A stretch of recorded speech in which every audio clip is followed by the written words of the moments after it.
परम पिता परमात्मा पूर्ण ब्रह्म सर्व सृष्टि रचना कबीर परमेश्वर जी की असीम रजा से आप सभी पुण्यात्माएं परमात्मा की अमर कथा सुनने के लिए इस सत्संग स्थल पर उपस्थित हुए। सौभाग्य आपका, धन धन है आप। ऐसे घोर कलयुग में आपके अंदर परमात्मा की तड़फ है, चारों तरफ आग लगी हुई है।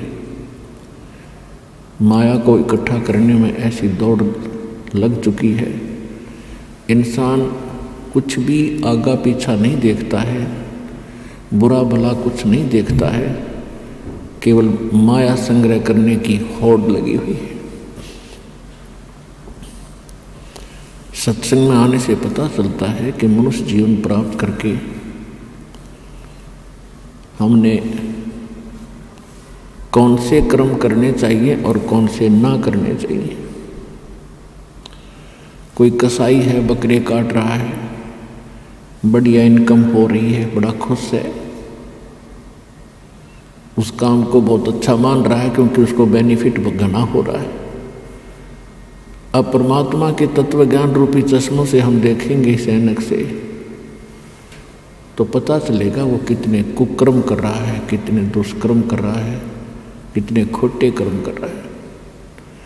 इसी प्रकार जो रिश्वत लेता है, मिलावट करता है, धोखा करता है, वो उस कसाई से भी बदतर है।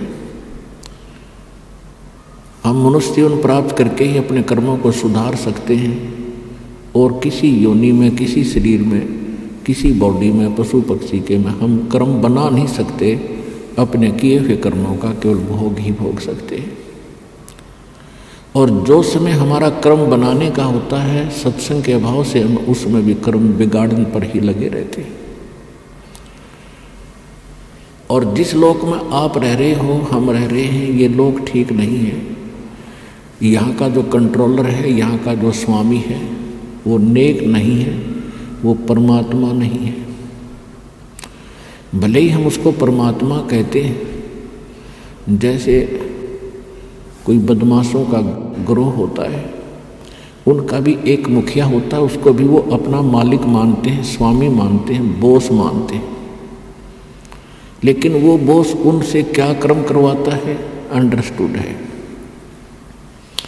इसी प्रकार यहाँ का जो बॉस है, यहाँ का जो स्वामी है, ये ब्रह्म है। संतों ने इसको काल कहा है। और जिसका नाममय काल है, तो उससे हम आशा क्या करें कि वो कोई सुख भी दे सकता आपको, या भूल थी अपने।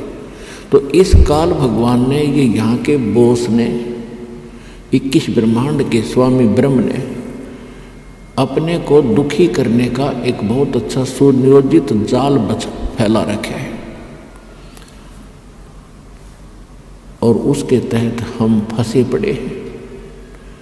अब परमात्मा आए, सतगुरु आए दया करी, ऐसे दीन दयाले, बंदी छोड़ वृत्तास कहा, जठर गनी प्रतिपाले।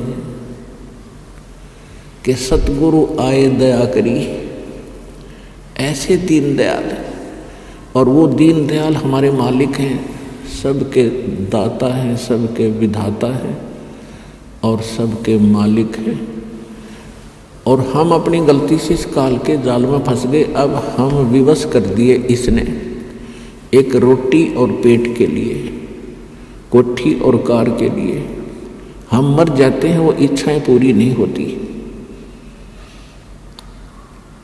और परमात्मा ने आके हमें याद दिलाया है कि इस मनुष्य जीवन में आपने कौन से कर्म करने चाहिए। श्रीमद् भगवत गीता अध्याय नंबर 4 के श्लोक नंबर 32 में गीता ज्ञानदाता कहता है कि अर्जुन, जो मैंने अभी आपको गीता अध्याय नंबर 4 के श्लोक नंबर 25 से लेकर 30 तक जो ज्ञान दिया है, इसमें कोई तो केवल यज्ञ हवन ही करके संतोष कर किए बैठा है कि मैं साधना कर रहा हूँ और ये मेरी भक्ति बिल्कुल सही है।